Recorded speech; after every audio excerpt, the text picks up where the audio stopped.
Okay, welcome everyone. I want to both welcome our in-person attendees as well as our virtual attendees, of which we have about 200 from around the globe. My name is Sally Paxton. I'm the U.S. representative to Publish What You Fund, and I'm very excited to have all of you join this MFAN Publish What You Fund event to launch our report, Metrics Matter. It provides an independent assessment of the measurement of the 25% metric that USAID Administrator Power announced in late 2021. We'll be hearing more about that report and its findings, as well as the thoughts of our panelists. Before that, however, I want to introduce our keynote speaker, Tessie San Martin. I'm sure she's known to many of you, but let me do the honors. She is currently the CEO of FHI 360 and is an economist by training. Tessie's work has spanned the public, the nonprofit, and the for-profit sectors with leadership positions at Plan International USA, Apt Associates, and the World Bank's MEGA. She's also a vocal advocate for gender equality and aid transparency and accountability. She is currently one of the co-chairs of MFAN and is also a board member of Friends of Publish What You Fund. Welcome, Tessie. Wow, thank you, Sally, for that great introduction, and welcome everyone again to this launch of the Publish What You Fund report, Metrics Matter for locally led development. USAID Administrator Samantha Power set out what I believe is a very powerful vision to make aid more accessible, equitable, and responsive. This includes this ambition that 25% of USAID's funding is going to go to local partners by 2025. Local ownership is seen widely as a more sustainable and ultimately more efficient way to deliver aid that utilizes local knowledge, and it helps to strengthen local capacity. This is ultimately good development. With the 25% by 2025 ambition front of mind, Publish What You Fund partnered with several INGOs that include Save the Children US, Catholic Relief Services, CARE, and my own organization, FHI 360, to dig into how the 25% is going to be measured and look more deeply at the implications of the choices USAID is making for achieving the administrator's vision. Now, it's worth noting, right, that achieving 25% is going to require profound changes in how USAID does business. By the way, achieving that 25% is also going to require significant changes in how implementing partners operate. And it's going to require changes in our own business models. And this is why metrics really are a wonderful thing, because they tend to focus the mind. They create urgency, they create accountability. But it is also important to understand not just the metrics of the moment, but the dynamics that are being set in motion. Understanding the incentives that the metrics create is very important. And that's exactly what we're going to do in this session. We're going to learn more about the work and about the results. And we're going to learn how the choices that are being made about what is counted in the metric, including, by the way, how local is defined, matter for the manner in which USAID and the implementing partner community move towards that 25%. I should be clear that USAID used the measurement approaches it chose for eminently practical reasons. The data are already available, but this choice includes as local, for example, locally established partners. No one I've talked to believes that locally established partners are the target that ultimately we should be aiming at. And by the way, I say that representing a group of entities that would benefit from this approach. But we believe that choices made today to measure local could undermine over time incentives within USAID, within the partner community, to change profoundly how business is done. And folks, we do need to change in profound ways how we do business. Look, ultimately, I do believe USAID needs to be praised. It has put a bold vision out there and has invested time and effort in developing practical approaches to measurement towards achieving that bold vision. The choices about measurement it has made, as I said, are practical. But we, those of us who funded this effort, are concerned that it could reduce momentum to adopt changes that are needed in our community and at USAID to achieve the administrator's vision. And we're concerned that over time, we may end up with results that are probably, could be okay, but not what was intended. And the purpose of this effort has been to develop a tool that is going to facilitate a dialogue between all stakeholders. By the way, a dialogue about specifics, not concepts, not desires, not dreams, but specific, practical ramifications of choices that are being made today. Because I think we all agree on what we want to see over the long term. And for today's discussion, we really do have a terrific lineup, which is going to include Alex Tilley presenting the results. She's the head of research at Public Health Fund, and a great panel of discussants. So Sally, let me turn that back to you.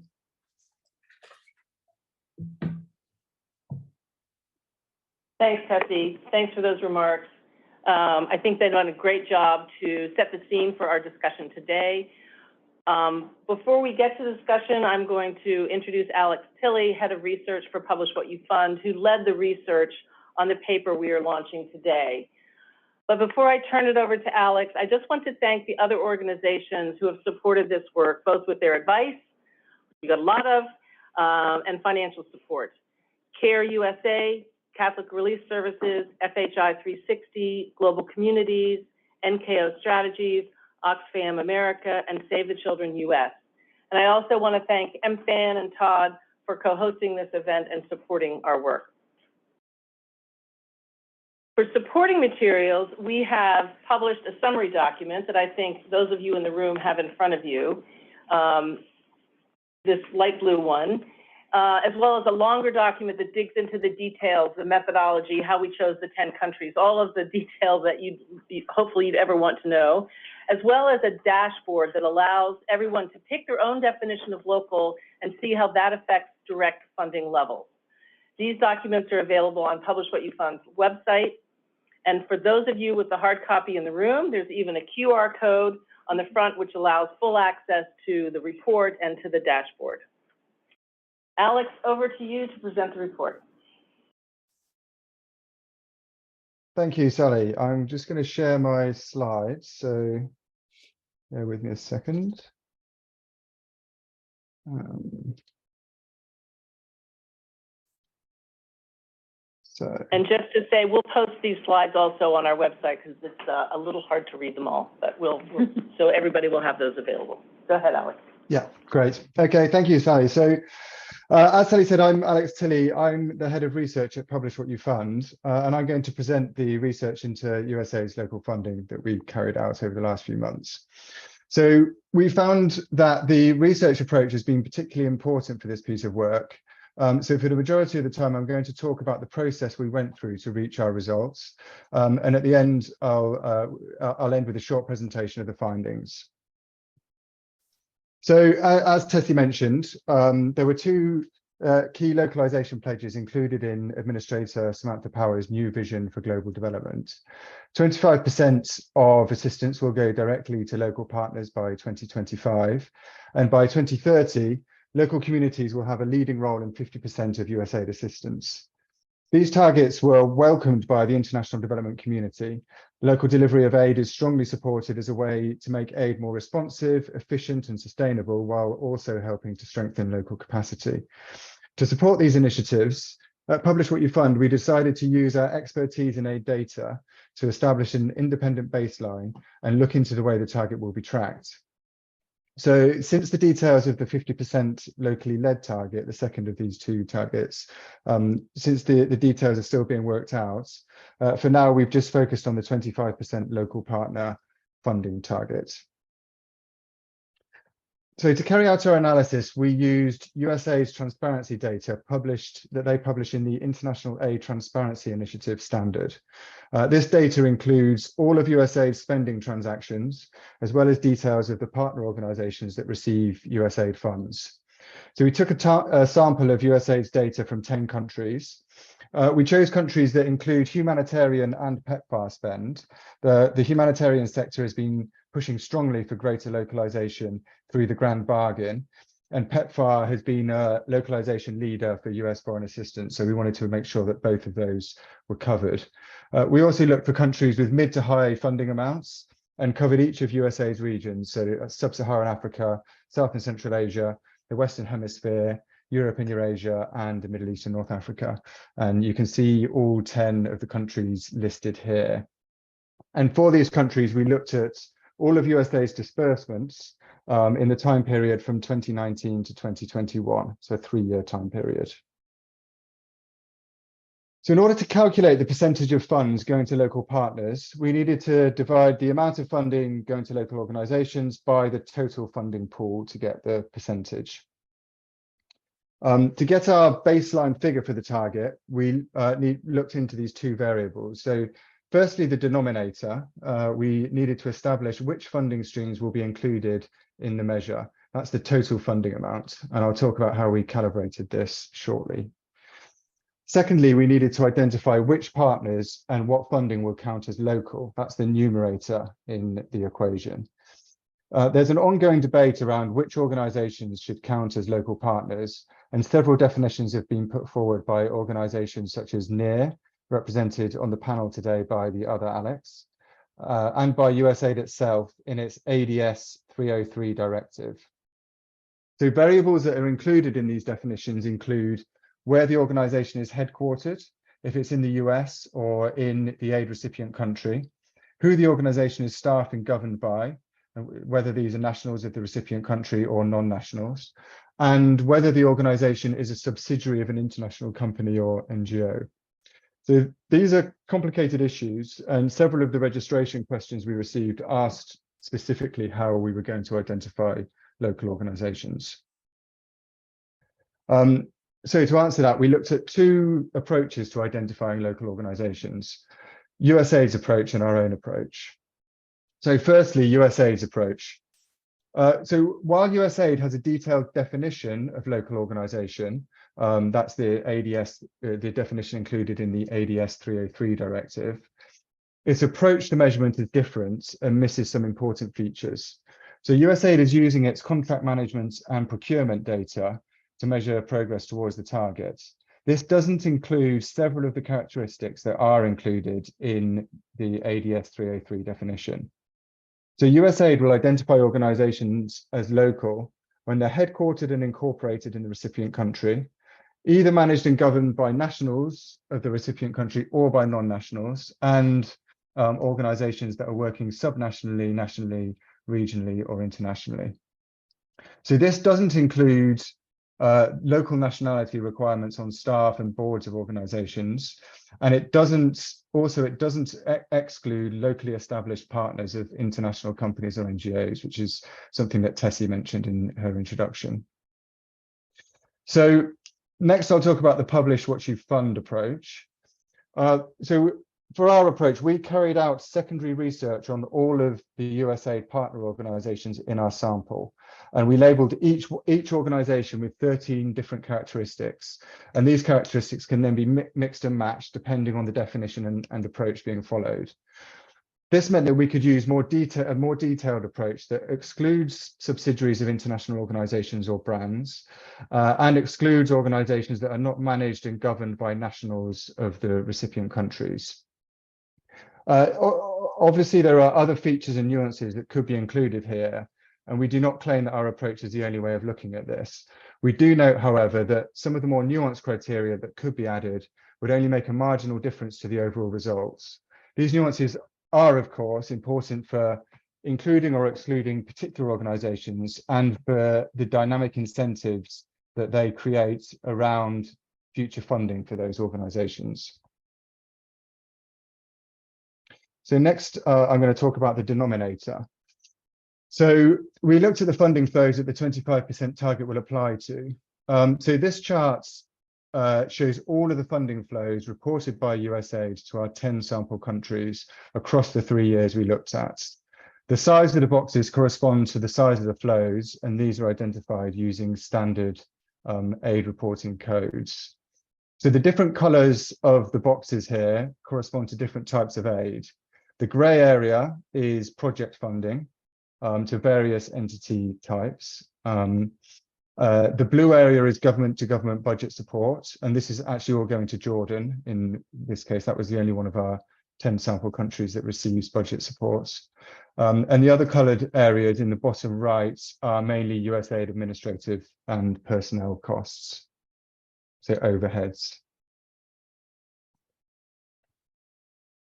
So this shows the denominator that we decided to use. So when calculating the percentage going to local partners, we followed a principle of basing our calculation as a proportion of all funding that could, in principle, be delivered by local partners. On this basis, we looked at project funding to all types of organization, including NGOs, which is the biggest box on the left, the private sector, which is the next biggest, UN agencies and other multilaterals. These highlights here show the total funds that we use for our denominator. We've excluded administrative and personnel costs. We excluded government-to-government budget support and projects delivered by the public sector. So we've analysed public sector projects separately in our report. So the USAID approach, this shows the funding streams included in the USAID approach. So the USAID approach will just focus on contracts with NGOs, the private sector, and academic institutions. So like us, they will also exclude government-to-government funding, administrative and personnel costs. As well as this, they will exclude projects delivered by the UN and other multilaterals, public international organizations. And as you can see from the chart, the calculation is being made on a much smaller subset of USAID funding. And this has a significant effect on the dollar amounts that will need to be channeled to local organizations to reach the 25% target. So these are the results that we found from the research. So this graph compares our approach to identifying local organizations and our denominator with USAID's approach and denominator. So the gray bars are the results using our approach and denominator, and the yellow bars are the results using USAID's approach and denominator. So overall, across the 10 countries, we found 5.7% of funds going to local organizations using our approach, and using USAID's approach, it was almost double this at 11.1%. And here you can see the results more clearly by country. Using our approach, none of the countries exceeded 25%. Using USAID's approach, Jordan did exceed 25%, and you can see here 37.1% was going to local organizations. Note that that's mostly going to the local private sector in Jordan. So what are the funding implications of this? So for the 10 sample countries, using our approach to measure local funding, USAID would have needed to channel an additional $500 million per year to local organizations to reach 25%. Using USAID's approach, the shortfall was significantly less at $256 million per year. So that's $244 million less per year that would need to be channeled to local organizations in the 10 sample countries using USAID's approach. So we also made a calculation to estimate what this would look like scaled up from the 10 countries across all of USAID's country programs. And we estimate that an additional $1.43 billion per year would need to be directed to local organizations in order to reach 25% if the target is measured using our approach. So to conclude, what's at stake here is billions of additional dollars that could go to local organizations or not, depending on the way USAID decides to measure this. There's devil in the detail, but the numerator, i.e. how local is counted, and the denominator, the pool of USAID funding we're talking about, really matter. So finally, I just want to direct you. Sally's mentioned the dashboard that we've also released along with our reports. And this is a public dashboard that allows you to use the data from the research to do things like filter results by different organization characteristics, the characteristics that I mentioned that can be mixed and matched. So each user can pick their own definition of local and see how that affects the funding and percentage totals. And also, I'll also direct you to our website where the full research paper has been published. Thank you.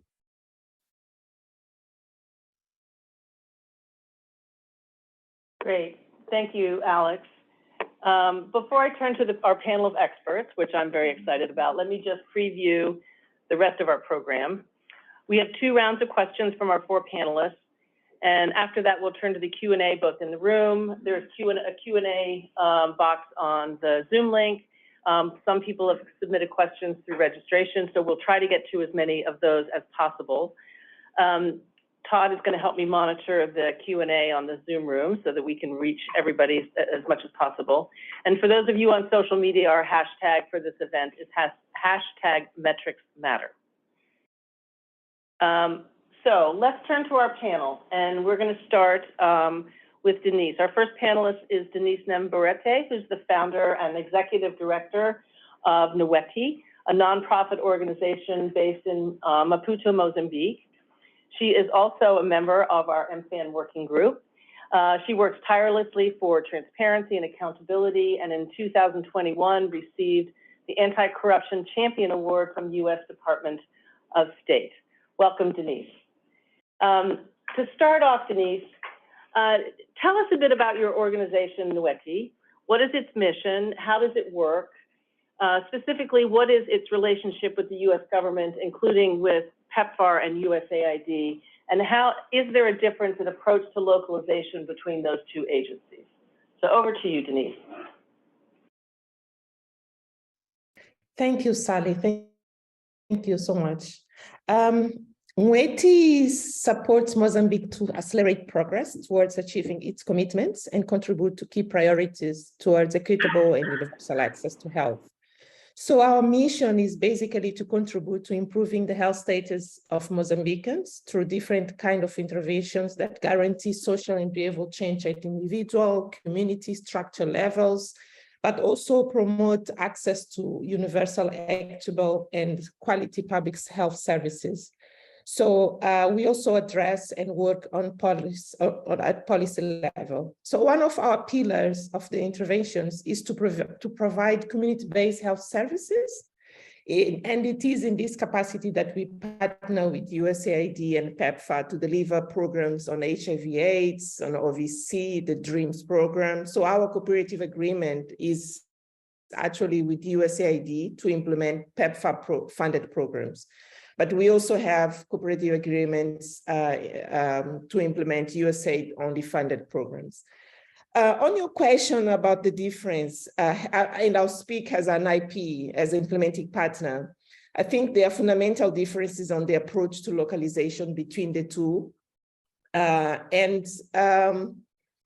And I also speak from the perspective of someone who has been involved or an organization, leading an organization involved in transition processes from PEPFAR funding programs and also from USAID.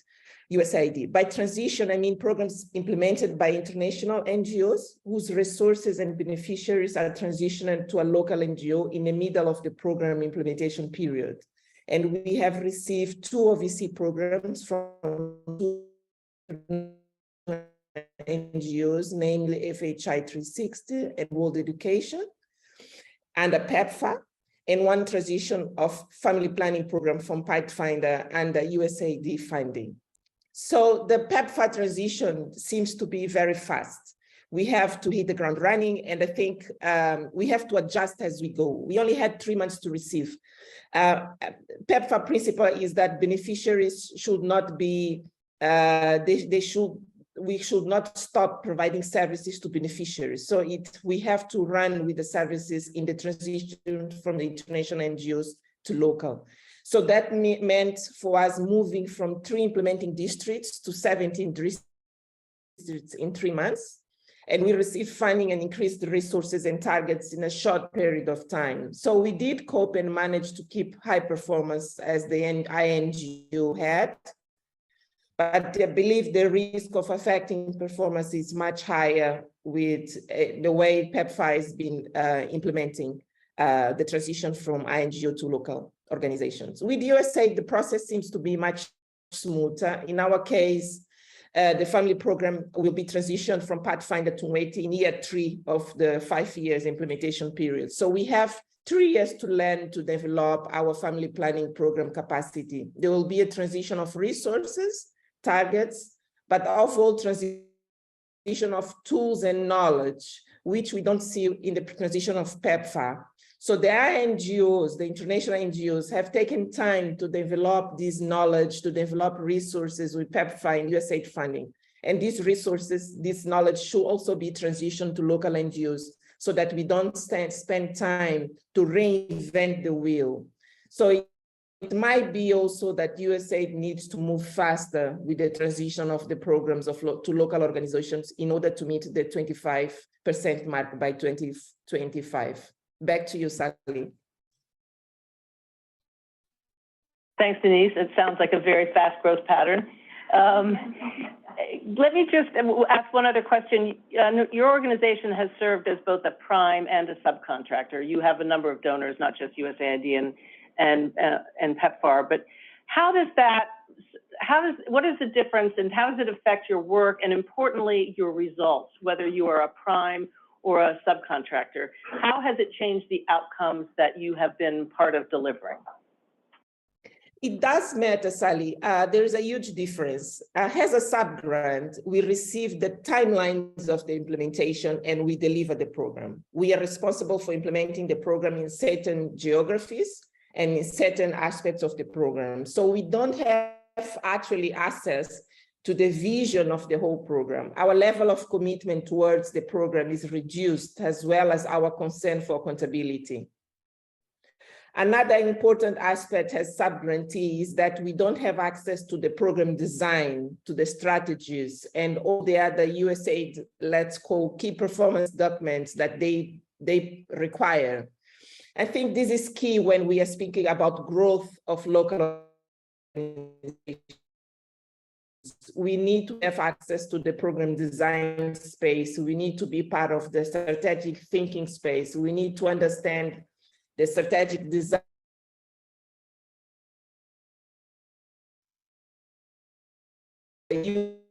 of reliance policy, but also the localization.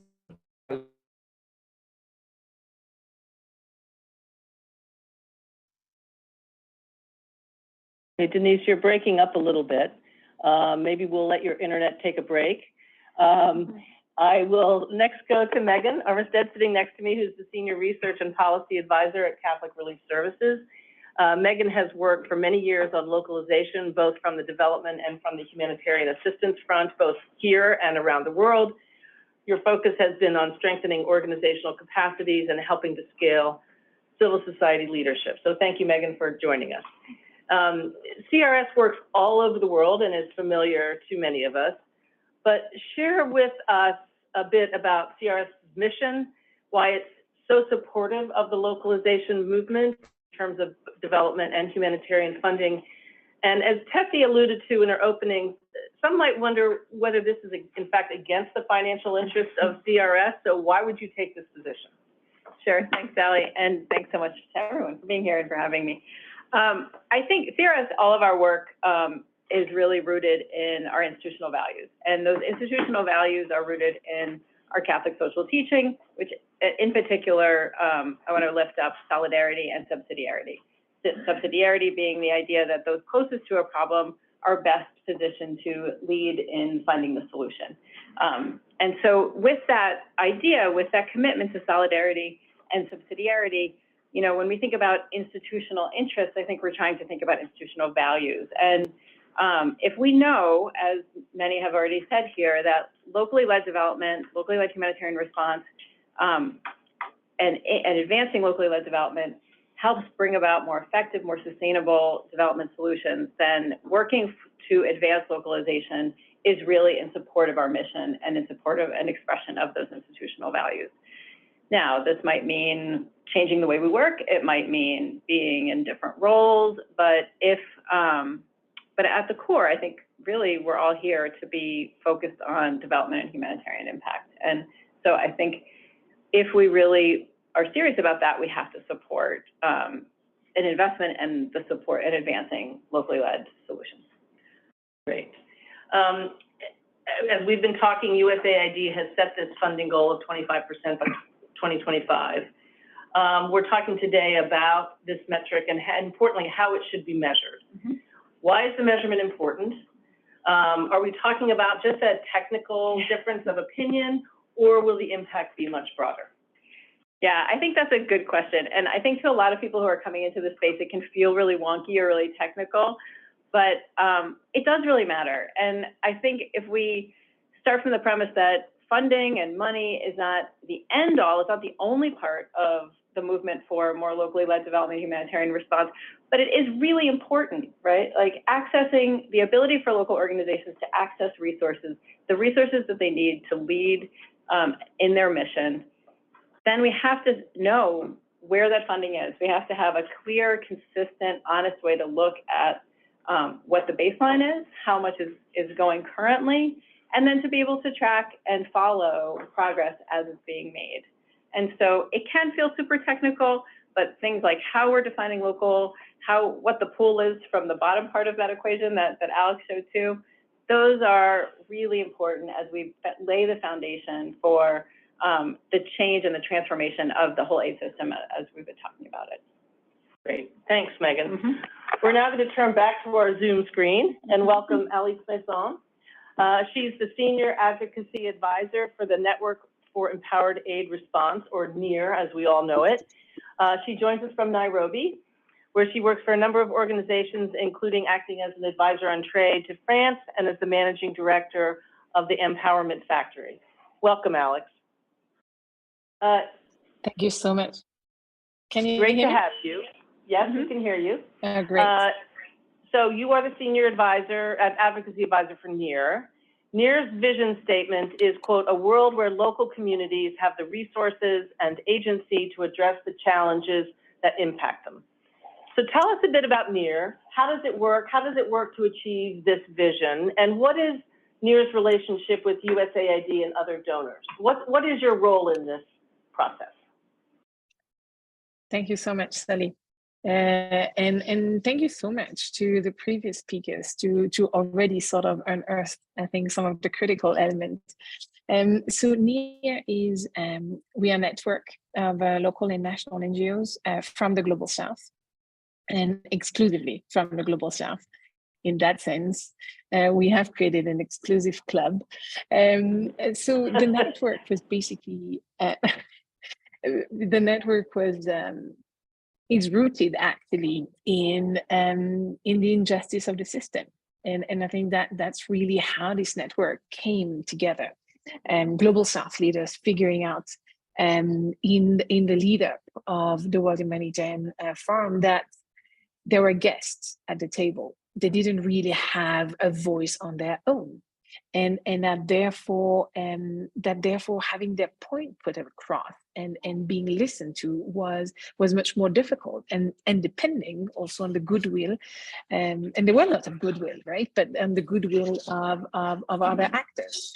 And so that really, I think that also explains our vision, right? To say, as local civil society, this is what we're striving for our communities to be autonomous, to be independent, to be able to drive themselves, and to be able to choose what they need, and to be able to choose how to respond to them. And so I often say that what we do is to disrupt the system. We do two things, I think: disrupt the system and innovate. And disrupting the system is hopefully what has brought some of those conversations. I love what you said, Megan, about the fact that it's a technical conversation, right? But that's an important conversation. And I think that the fact that it has taken 6-7 years to start seeing metrics, data on 25% is telling us that it's not only a technical debate, it's a highly political debate. Because, well, yeah, of course, not everything is in funding, but resources are also power. And that's a lot what we're talking about, right? Sharing the power, giving power to others, giving power to local communities, to local civil societies. And that's difficult. Nobody wants to do that. Nobody wants to share power. I mean, we all want to do it, but ultimately when it comes to do it, it's a bit more challenging. And therefore we all hide behind elements, and data is an element behind which we all hide. Not, I mean, let's be honest. So that's what we do. I think that with our members, with the voice, the experience of our members, we disrupt the system at the global level, obviously, but also at the national level, and trying to see how what's happening, the conversation that are happening at the global level happens at the national level, and are there to really empower communities. And what I mentioned, and I'll talk about that later, but we innovate. So we also try to set up solutions for funding in particular, and set up solutions that are driven by local actors, for local actors. So we are not only do the advocacy work, but we also try, right, to see where and how things can work differently. And relationship with donors, well, I don't think I'm wrong by saying that USAID was, I think, our first donor as a network, or one of the first donor, and ECHO as well. So, you know, if you're taking, so I think there is an understanding that network like ours are needed to sort of see the system and the challenges of the system from a different perspective. And having said that, our relationship with USAID, I think, really started in the last few years, following the new administrator, well, not so new anymore, but and her really clear commitment, bringing back that conversation on the table. Because to be very honest, until she brought it back on the table, it was a non-starter. Nobody wanted to talk about it. Everybody was mentioning it, but there was no discussion. And the fact that she brought it back on the table allowed to open the political space on this. And this is, for example, some of the work that has been done in the Grand Bargain with the great support of USAID on the metrics on 25% as well, through donors, INGOs, UN agencies. So that relationship with the donors and that more direct relationship between the donors and local actors are critical, and are, I think, part of the future of how we can continue to disrupt the system and at least move towards that commitment on 25%, and understand why the metrics and why the definitions are so important. Over to you, Sally. Thanks, Alex. And just one quick follow-up on that. NEAR has been playing a leading role in increasing the direct funding to local actors, especially on the Grand Bargain, so on the humanitarian side of things. Tell us a little bit about that. How successful has that commitment been? What more needs to be done? What are the challenges towards reaching that Grand Bargain local metric? So yeah, I mean, not on our own, because obviously on our own we would not be able to move it too much. But yeah, we have been leading with the support of the eminent person at the Grand Bargain. We have been leading a caucus, so this sort of more political space to discuss challenging, difficult issues, right? And we are about, I hope, to close that work with some level of agreement of metrics on 25% and what should go into the 25%, but also a commitment roadmap from different key actors that have joined the caucus on how do we get there. And of course, especially when you look at it from, I mean, you know, the challenges are, that's where I think the conversation is so interesting, is that the challenges are so different, of different natures, when you talk to donors, when you talk to UN agencies, when you talk to INGOs, and within the INGOs, you have a full range of different type of NGOs, right? So achieving the metrics is both extremely simple, because it's agreeing on the definition of the matrix, but then the back office of all of this is extremely complex, because then it calls on so many different levels of changes in each of these different type of organization. It also requires a lot of changes in terms of local ecosystem, and that's I think part of what we will discuss. But so that's one element. The second element is that we've tried. So as I said, we innovate. So we set up this new fund, the Change Fund, which is driven by local actors, where decisions are taken by local actors, basically where the money goes, how much goes, and how fast it goes. And so we launched it last year. We have already disbursed grants in 13 countries. It's a bit less than $2 million. So it's a drop in the ocean, right? But I think what it shows is that it's possible. And one of the key elements that we are working, so everything is transparent, all the decisions are transparent, every data is available. So that's one element. And the second element, I think, is that it shows that trust capacities, which are always at the core of the conversation when it comes to direct funding to local actors, well, is not necessarily an issue when you shift the system, when you set up a different system. So that's our contribution, I think, to the conversation on direct funding. Great, thanks, Ellie.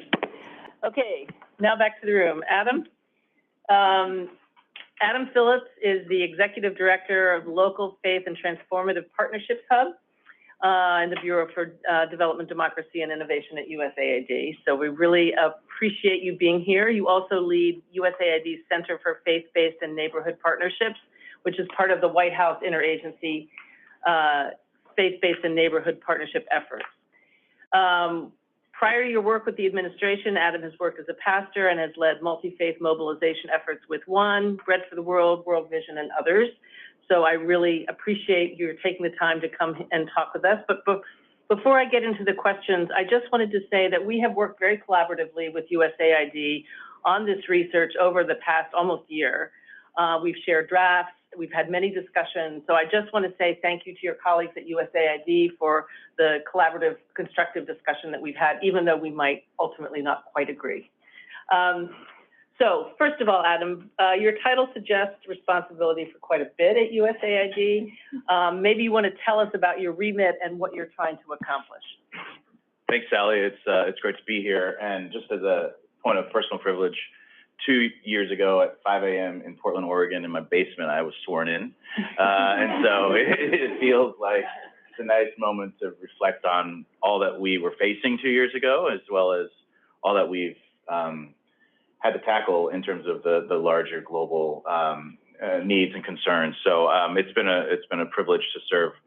And I really moved back to Washington because I knew that we were attempting to do big things when it came to centering local actors, equity, transparency, anti-corruption. So really happy to be here. Yeah, I have a lot of words in 2 titles, but essentially I am privileged to lead our efforts at the agency on centering new and non-traditional and local partners.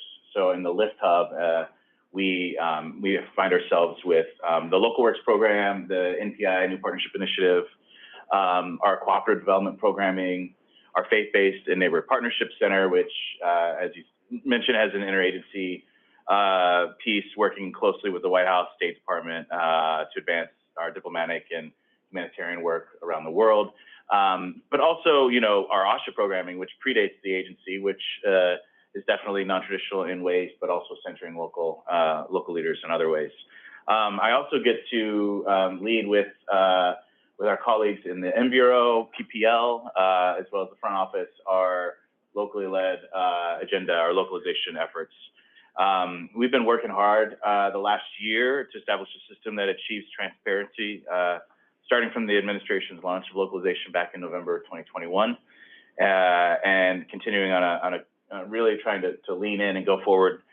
We welcome public review now and on a rolling basis. So this is a good conversation to have. Great. So as we've been discussing this morning, the administrator has set a very ambitious goal, I think, which everybody, at least I think everyone, is very supportive of. She set an ambitious goal, but using these, including the 25% direct funding metric that we've talked about a lot, and a 50% metric of programs using local voices by 2030. So some fairly ambitious metrics. It would be great to hear more about the administrator's vision, in particular, why these two metrics are important to reaching this goal. No, I think that's helpful. I mean, the administrator has committed to putting local actors and communities at the center of USAID's work. The ground truth, credibility, the accountability, and long-range time perspective that local actors bring to the table are essential for our programs to produce effective, sustainable, and equitable results. We definitely need to grapple with inequities that have been baked into the aid system for decades. We are very aware of that. You referred to two targets. They're like almost two mantras at this point in this community. So really grateful for the support on these two targets, which we find are equally important. The first is, as was mentioned, Alex, thanks for walking us through those earlier. By FY 2025, a quarter of USAID's funding will go directly to local actors. And since we're talking about methodology today, I'll note that our methodology designates the partner as local if country of incorporation, the physical address country, and place of performance country all match and are in a country where we have a mission. We have the second target, centering local leadership. By 2030, at least half of our programs will create space for local actors to exercise leadership over priorities, activity design, implementation, and defining and measuring results. This talks to what you were sharing earlier, Denise. I appreciate that. We see these two goals, these two targets, as complementary to one another. They're both equally important. Who we partner with, who gets to program our dollars is obviously very key to measure localization. Control of resources is an important aspect of ownership, but direct funding alone is not enough. Direct funding can be done in ways that allow for more or less local leadership, but we also want to talk about power and change. And as Tessie said, the dynamic being set in motion here, which is really it's a really sincere effort to change the culture, change the game of how we partner. So money is power, but power is also power. The power to meaningfully influence key decisions about planning, design, implementation, and evaluation. In other words, the possibility to exercise influence over how development happens for your own organization or your own community. Really appreciated Denise's words from Mozambique on that front, and the urgency to move faster. We get it. And we can always continue to use that kind of feedback. This power is at the heart of locally led development. How we partner is fundamental to how locally led we are in our work. So we are developing a new indicator to track the extent to which USAID activities employ practices that create space for local actors to exercise leadership over priority setting, activity design, implementation, and measurement. I just want to be clear, sometimes this gets lost in the translation. These are agency-wide targets. We're not asking every mission to subscribe to each target.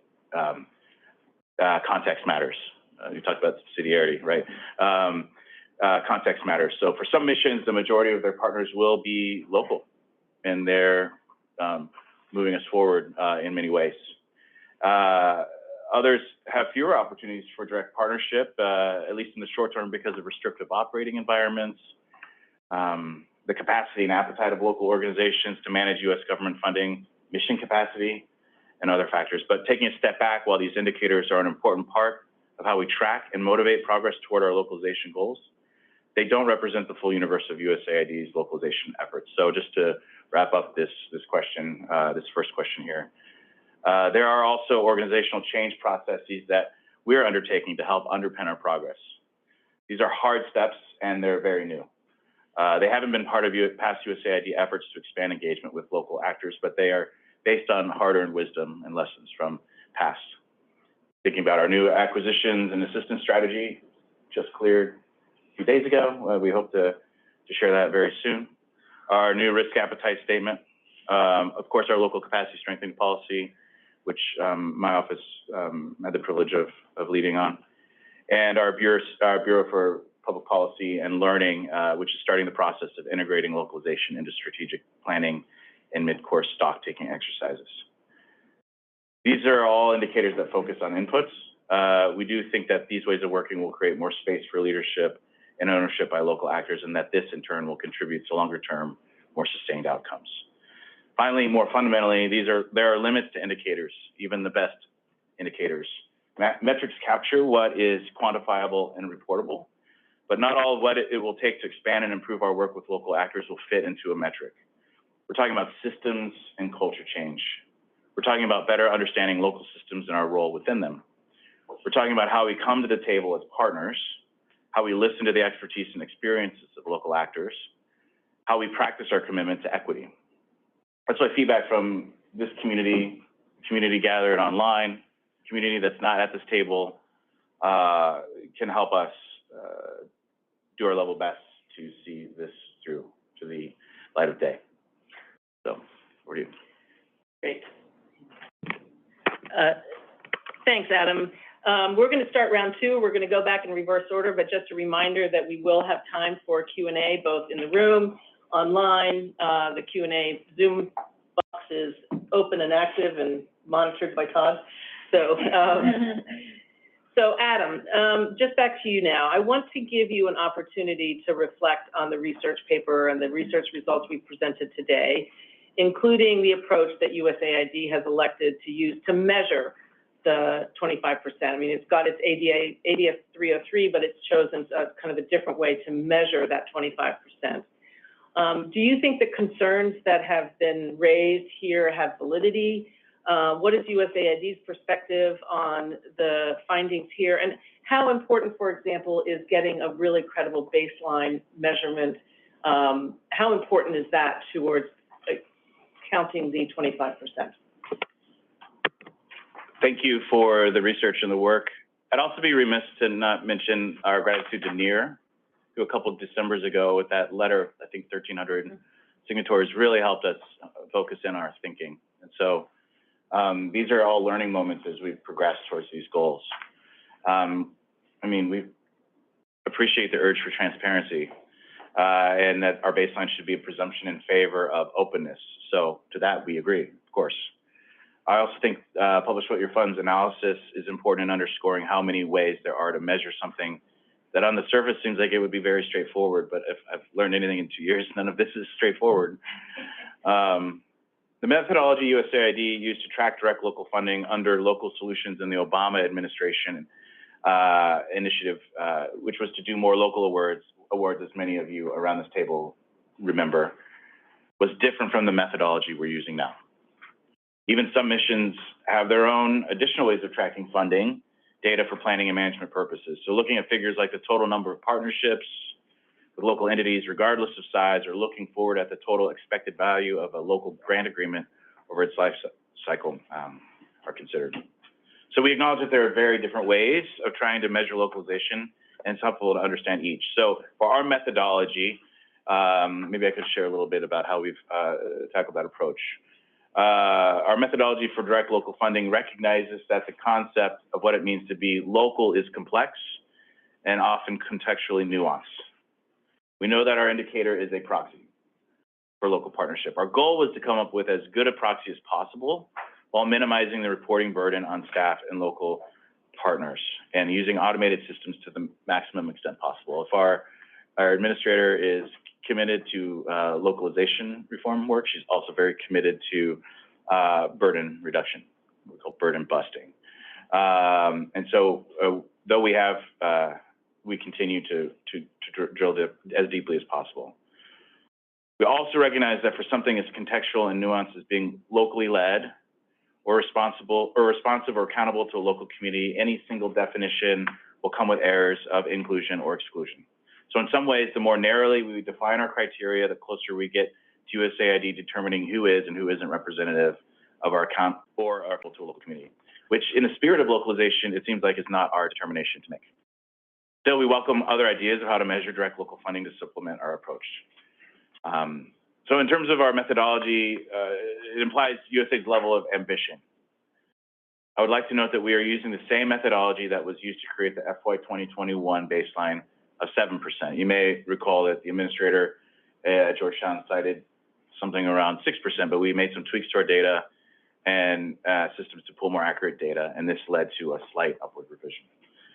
We set the 25% target based on that baseline and the definition used.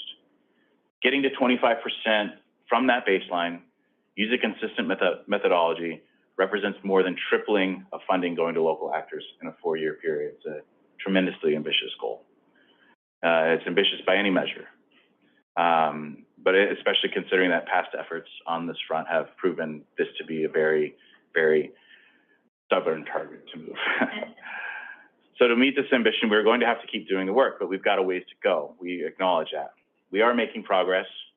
In addition to the policies and strategies I mentioned above, our missions are changing how they work. And maybe I could just give a couple examples. USAID Zambia has set up a localization unit within their Office of Acquisition and Assistance to work solely with local organizations and take a proactive approach to engagement.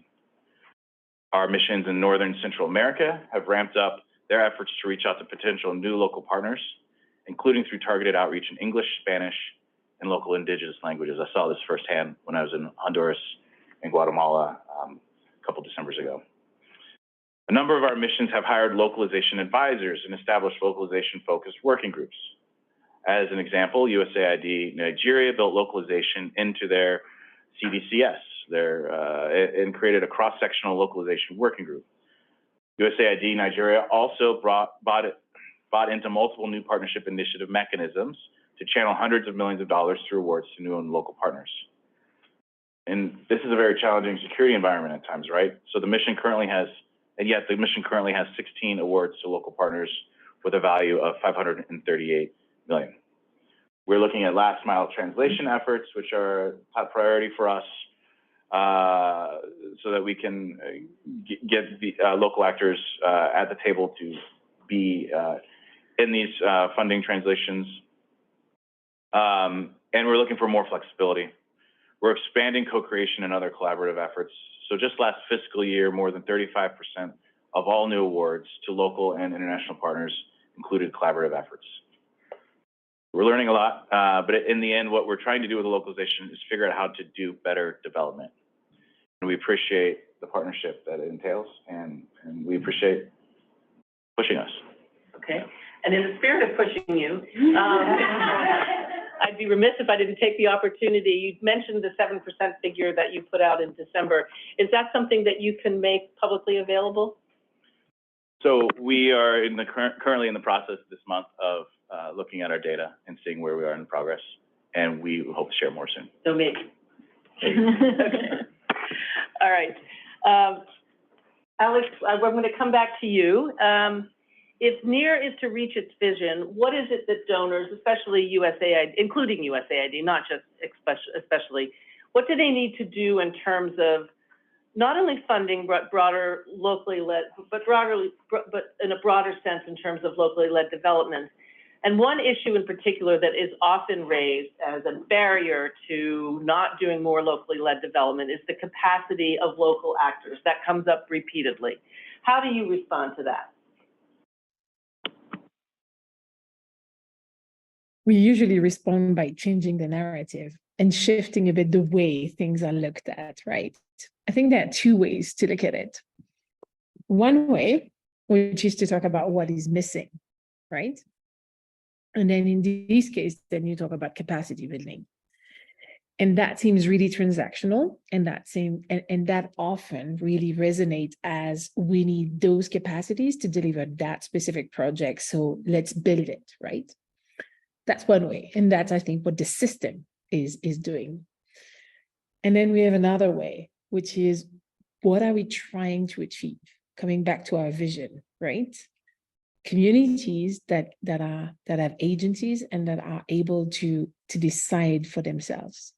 So ultimately, what we want to do is to invest in strong local ecosystem, because that's what is going to deliver resilient, sustainable, effective development. So if you start thinking about a local ecosystem, investing in a local ecosystem, then you start really looking at capacities in a very different way. Because it's not capacities. So first of all, it's looking at what already exists. Because often partners, and I always put them like this because they are partners in a relationship, but before being in that relationship, they are an organization, right? They're not just a partner. So partners are often evaluated on their own, outside their ecosystem, right? So if you start thinking of investing in a local ecosystem, then that's a completely different relationship that you're starting to establish, right? Because it's not about building the specific capacities that you need as an international actor, but it's building the capacity that that actor needs to be an active member of a local ecosystem that is able to contribute to development. So when you start looking at this, then you don't look at capacity as something that is lacking and that is temporary for a specific project, but really starting to think, okay, then we need to work on working with those local actors, those ecosystems, so that they can strengthen themselves. And then once you start looking at this, then the question of trust, the question of risk are shifted, right? And they don't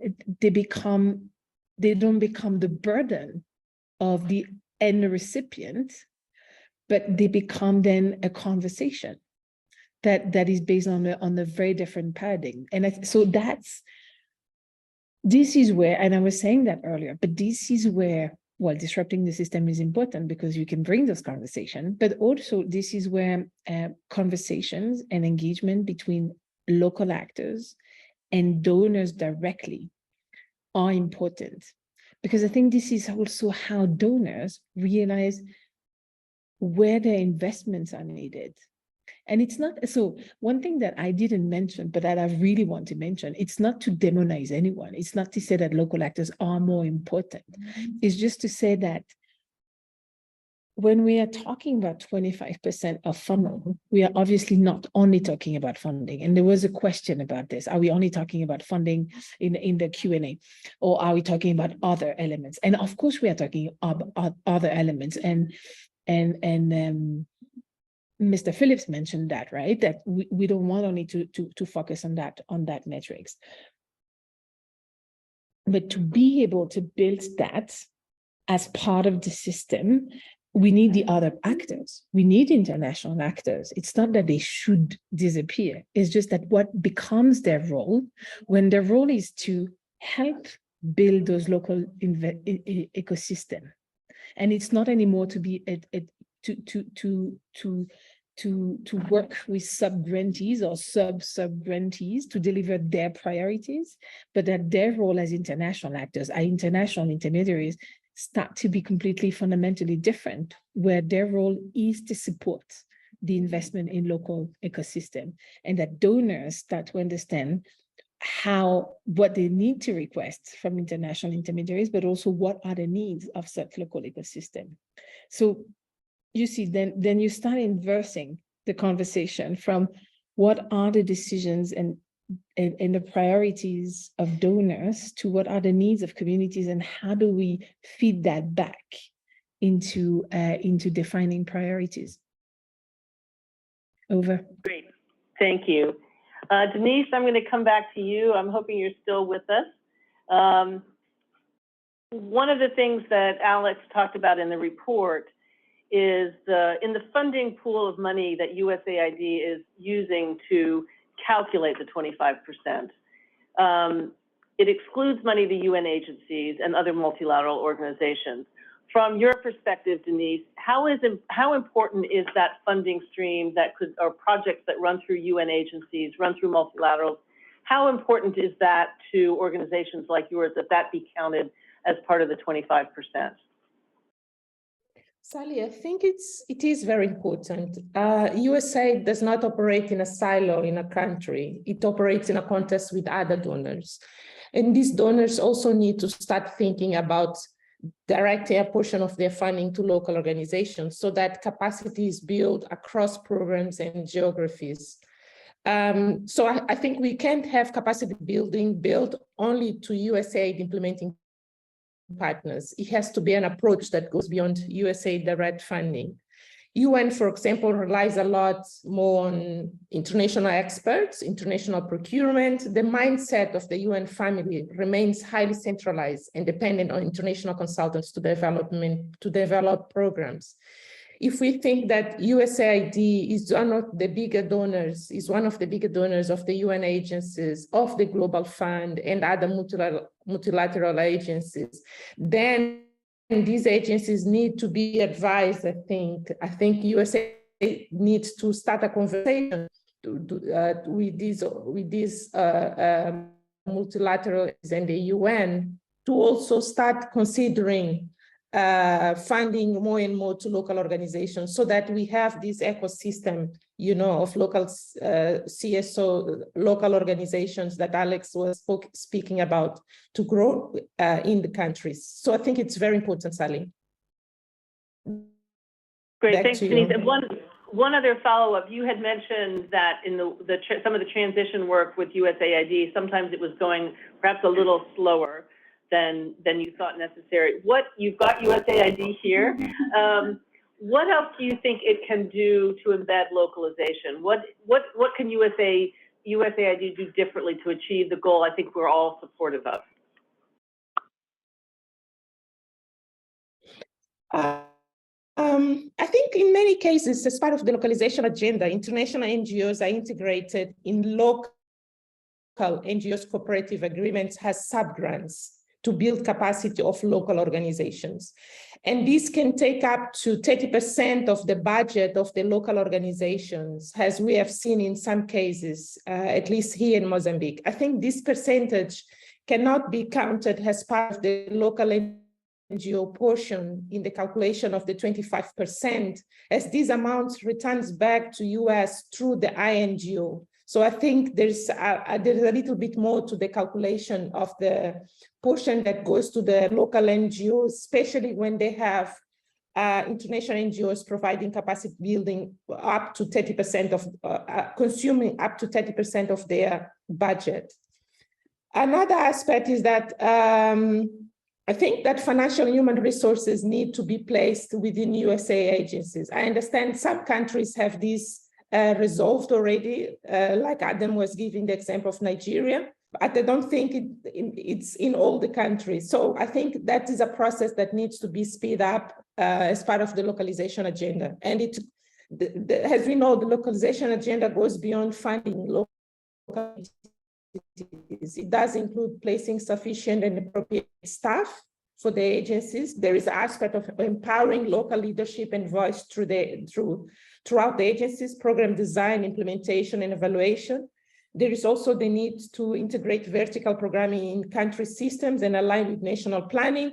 So all this requires financial and human resources soon enough for the agencies to meet their 25% target by 2025. So I don't think in many countries, in all the countries, this investment in local capacity in the missions is made at the same pace.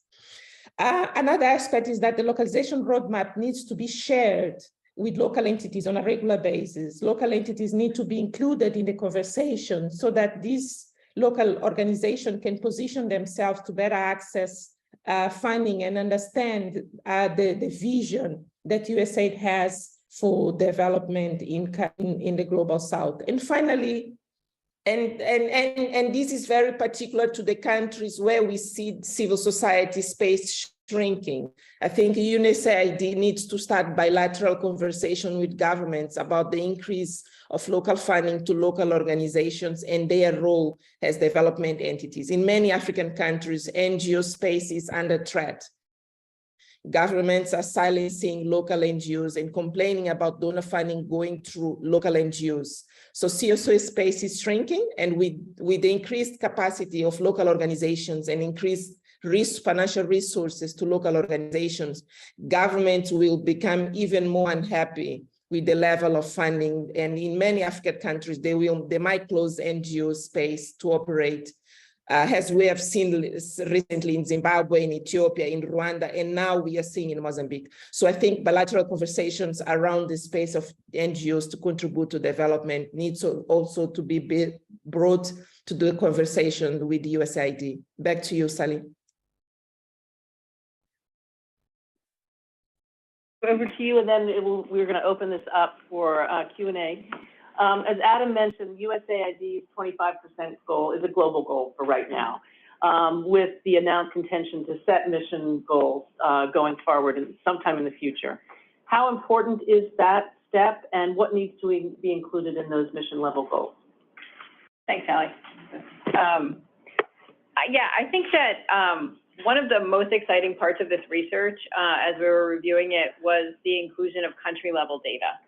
And kind of going back to what Adam said, that context matters, right? It does indeed matter. And I think we have had too little opportunity to really look at what the localization agenda looks like at the country level. And this has been a really important opportunity to do that.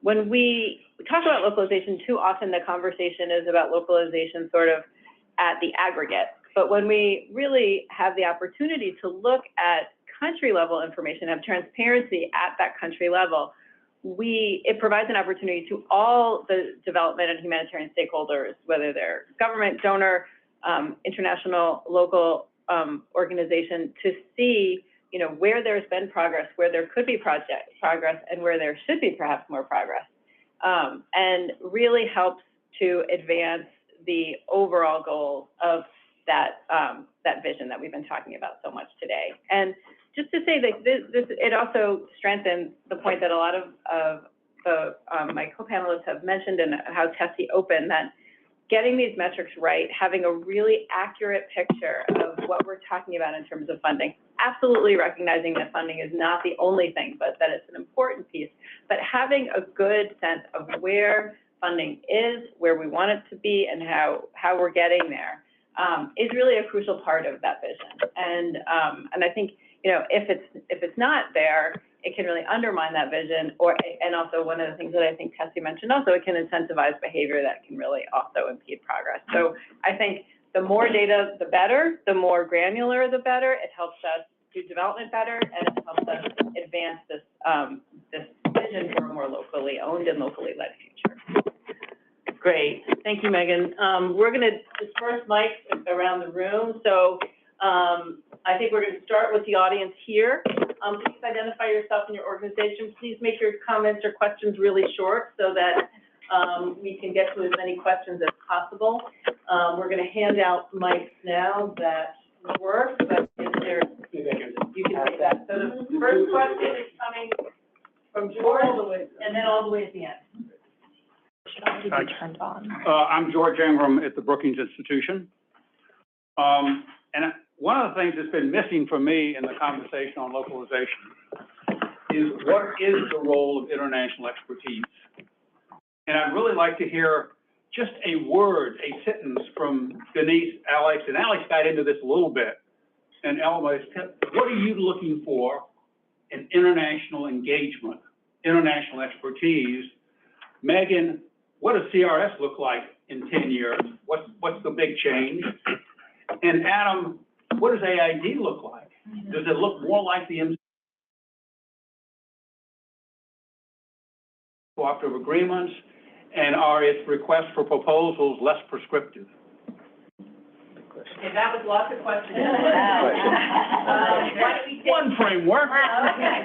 Maybe take a question at the end, to the very end, and then we'll just, hopefully we can get to some responses. Thanks. Hi, yes, thank you so much. I'm Shannon Carselli at the University of Maryland, and as a data junkie, I am very impressed and grateful to Publish What You Fund for putting this all together. And at the risk of sounding greedy, I was wondering if anybody has done a similar thing for other donors, other state donors, or if somebody has some anecdotal ideas about how these types of data, measurement metrics might look different for other countries that are trying to do similar things. Great. I think let's go to Alex and Denise to George's questions on like, what's the role of international donors, then we'll come back to Megan and Adam. And then Alex Tilley, maybe you want to say anything about whether we've done this for other international donors or whether that's possible. And Sally, not just donors, but international expertise from INGOs and contractors and whatnot. Thank you. Thanks for the clarification, George. Okay. Denise, are you still on? Yes, I'm here. Thank you so much. I think we need to go back to the basics when it comes to development. I think we need, as a local organization, I look at the international organizations having the capacity that we need to be able to be a similar standards of performance that the international organizations have. And I'm not thinking about implementing on the ground, delivering results on the ground, but I think the level, what we miss basically is the ability to think strategically, the ability to design programs, the ability to look at the programs and connect them with the country context, country policies and strategies.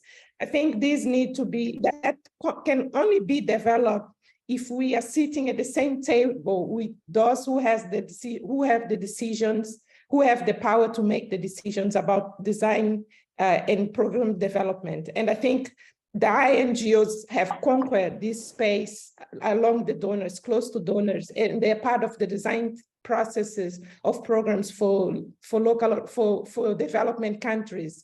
And I think we need to start occupying that space and be part of those conversations to be able to have the bigger picture and understand how can we move forward with developing in our countries. Back to you, Sally.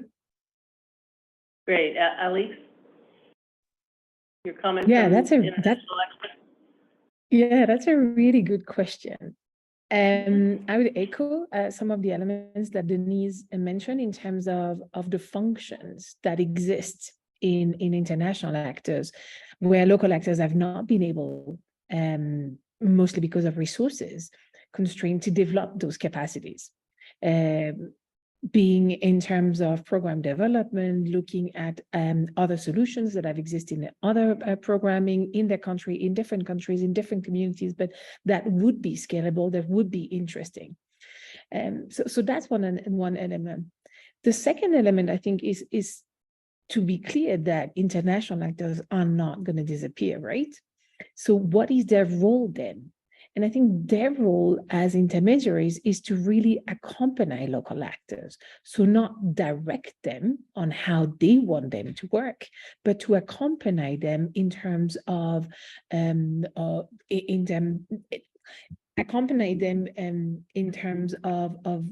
the criteria, the necessity in terms of safeguarding, in terms of protection, in terms of how to engage with change, how to be more innovative in their programming, but to be there to be a benevolent partner, I would say. That's maybe where the change needs to happen. Great, thank you. All right, so quickly, what's CRS going to look like in 10 years, and what's USAID going to look like in 10 years? No pressure, George. Thanks a lot. No, I mean, I think if we think about the transformation of the whole system, it means all of us have to change how we do our work, right?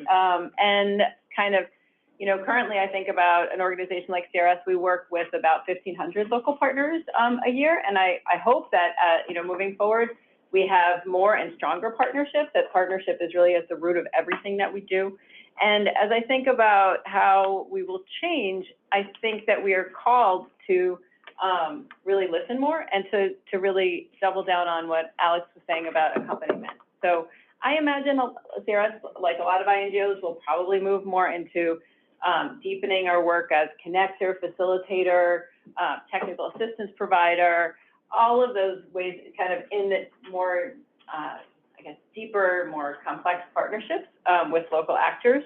I think that I don't think will go away. I think there'll still be probably certain contexts that we would be responding directly, but I think that we are looking at where we can have the biggest impact and where we need to listen more to the ways that our role may need to and is evolving.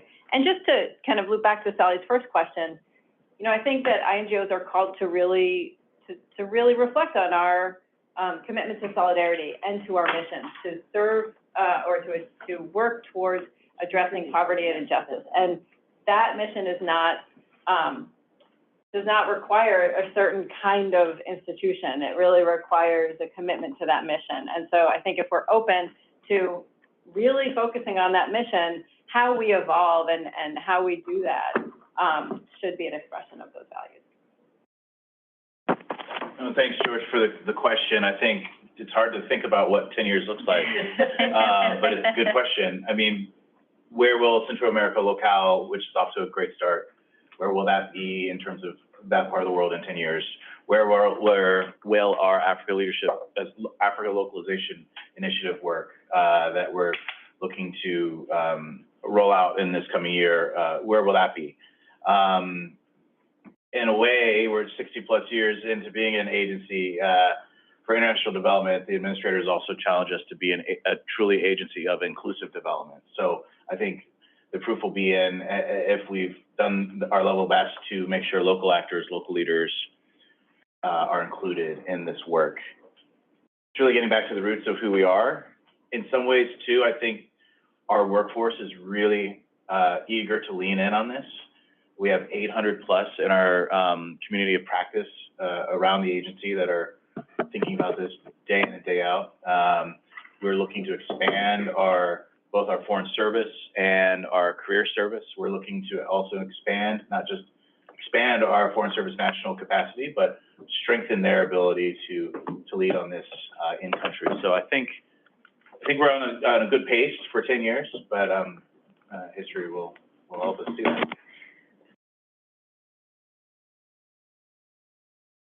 And we'll hold this event again in 10 years and see where it is. Alex, Silly, I'm going to turn it over to you to answer the question that was asked about the research, but also just to raise, Tariq from MCC has a question in the chat that I think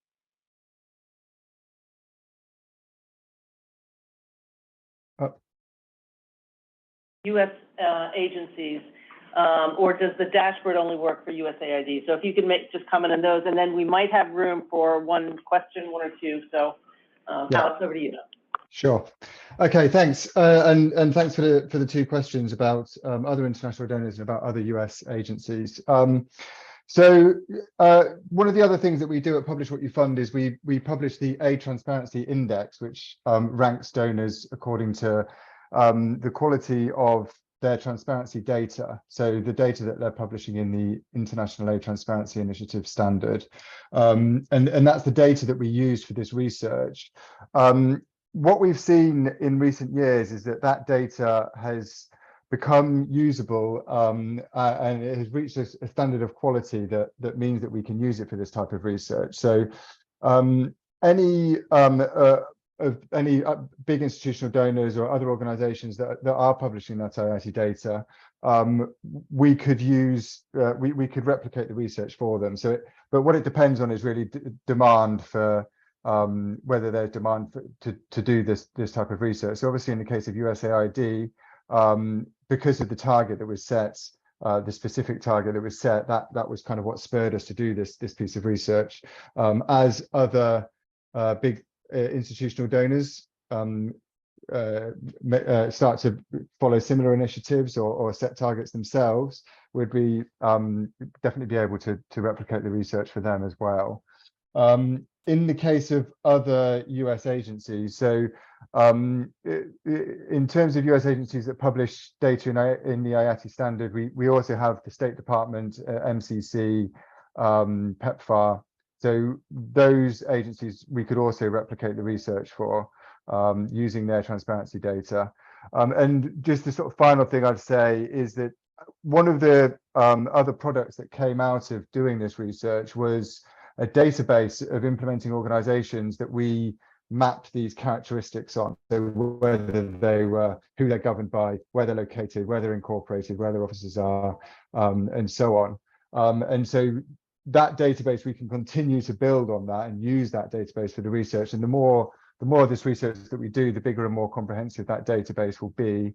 And that can be used for all sorts of other analysis into local organizations and local funding. So we'd be very happy to do more of this type of research.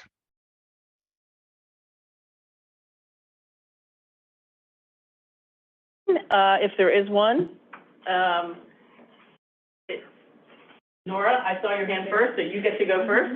And then we're going to turn it back to Tessie for some closing remarks. So, Nora?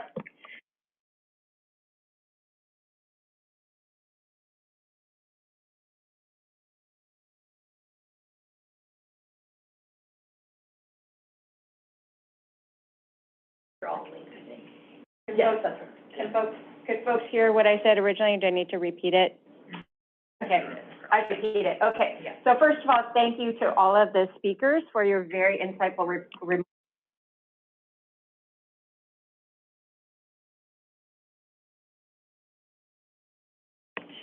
Oh.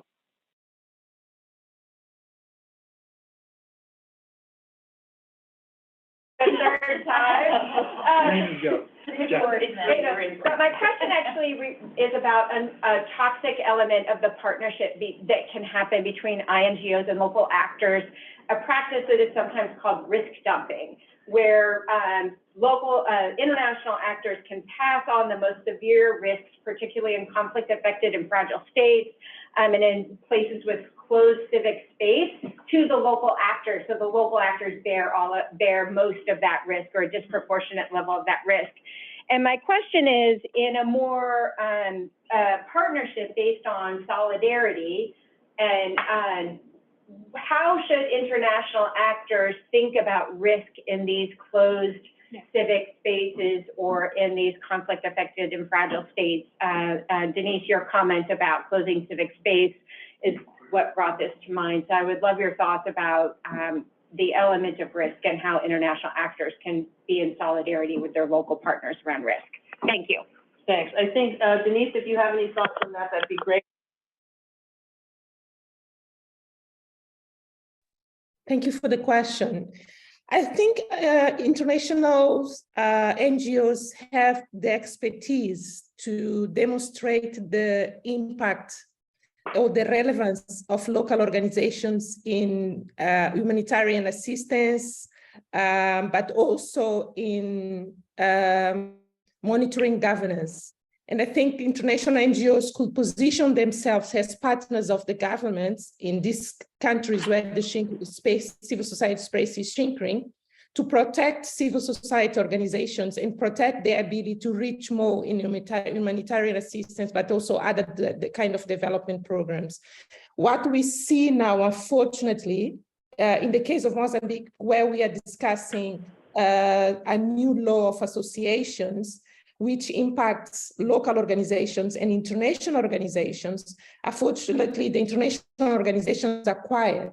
They don't speak out, they don't voice themselves, they don't position themselves against the new law that will shrink, will close the space of civil society organizations. And because of the risk they have in speaking out, I mean, the Minister of Cooperation can just, stop their contract and send them out of Mozambique. They keep quiet, but I think the international organizations, they need to find a way of engaging with the government to protect themselves and to protect local organizations as well, in the sense that the international organizations, they work with local organizations to expand their ability to provide services in the communities and also to the country.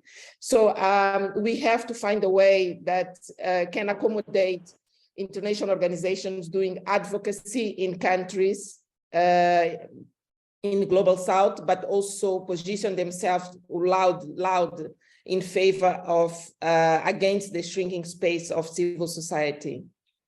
Back to you, Sally. 30 seconds, just 30 seconds. I think it also highlights that for INGOs who are really committed to localization, that also means that we are really called to ensure that we are an equitable partnership, and equitable partnerships mean also sharing risks equitably. It also gets into another point that I know Nir has been very vocal on, about ensuring that costs are covered accurately and fairly. But I think having equitable partnerships and really making sure that we're transparent and accountable about that too, is a part of the localization agenda. Great, thank you. And Tessie, over to you for some pearls of wisdom. Wow, pearls of wisdom. So listen, I mean, I think this has been a great conversation. And I say this even though for me it's the end of a long day, but it's really been interesting, even though it's a very nerdy topic. You know, and Alex started, you know, talking about the numerator and the denominator. But you know, but how important is it, right? Because the conversation and at one point, you know, Denise just talked about the importance, you know, and the difference that including or excluding something from the denominator can make in terms of what we're capturing in the broader, you know, ecosystem and those broader changes that we want to make. I guess the other, you know, observation is that yes, this is a technical exercise, but of course it's a political one because it's about resources, and resources, you know, is about power. I thought, you know, the other good reminder from both Alex and Denise is, you know, the transformation that this is seeking, and honestly, just by putting this goal out there, you know, the conversation that it has that it has started. And by the way, you know, we often focus on the transformation of either the donor or of the implementing partner, whether it's international or local, but there's a broader transformation of the entire system that I thought that the speakers were also talking about, and that it's worth highlighting because it is ultimately about mindset shifts, and about culture. I guess the last couple of comments I'll make is, and this was maybe highlighted by Adam. Yeah, so our world is truly one of trade-offs, and I get it, Adam. You know, we want to burden bust, of course, everybody does. And by the way, that's important not just for USAID. It is important for the local partners, right, and the new partners that we're trying to bring in. So, you know, so there's the rub, right? It's important to do that, which is why you've made the choices that you've made.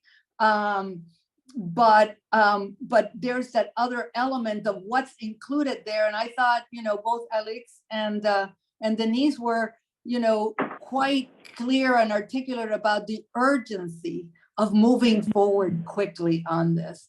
Because look, at the end of the day, these are truly, you know, these are hard changes, and nobody likes to change. So we do need something to be pushing all of us forward on this.